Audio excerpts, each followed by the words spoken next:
Assalamualaikum warahmatullahi wabarakatuh. Perkenalkan, nama saya Husna Fatimah, MPM 1804040046 dari kelas Ekonomi Syariah E.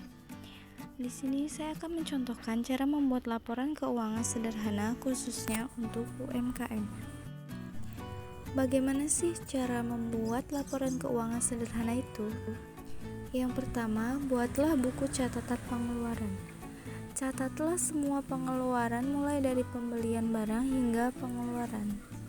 Yang kedua, buatlah buku pencatatan pemasukan. Semua hal yang berhubungan dengan pemasukan uang perlu dicatat dengan jelas, termasuk hasil penjualan barang hingga piutang yang sudah dibayar.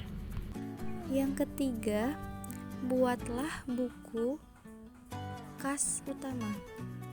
Buku kas utama ini merupakan gabungan antara buku catatan pemasukan dan pengeluaran yang bertujuan untuk mengetahui lebih detail terkait berapakah besar keuntungan maupun kerugian yang diperoleh perusahaan. Yang keempat, buatlah buku stok barang.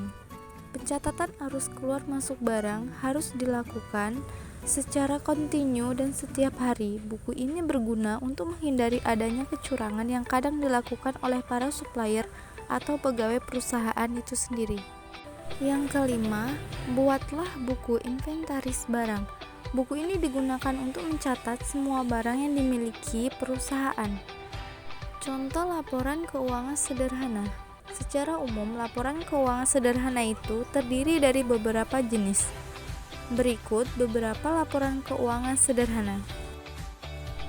Laporan keuangan yang dibuat pertama kali adalah laporan neraca. Laporan neraca ini dapat menunjukkan berapa sebenarnya harta yang dimiliki perusahaan serta berapa pula jumlah hutang yang sedang ditanggung.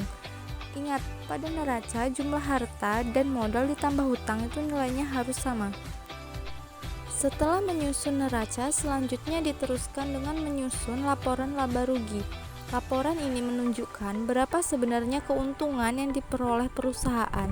Selain itu, dapat terlihat pula informasi tentang besarnya kerugian yang harus ditanggung pemilik usaha.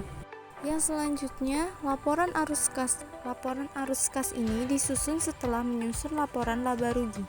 Tujuan dari pembuatan laporan ini adalah untuk mengetahui berapa jumlah arus kas yang masuk maupun keluar. Yang terakhir, laporan permodalan usaha. Meskipun termasuk perusahaan yang berskala kecil, penyusunan laporan permodalan sebaiknya dilakukan karena laporan ini dibuat untuk menggambarkan perubahan modal perusahaan. Itu tadi penjelasan singkat saya tentang bagaimana sih cara menyusun laporan keuangan sederhana bagi perusahaan yang berskala kecil.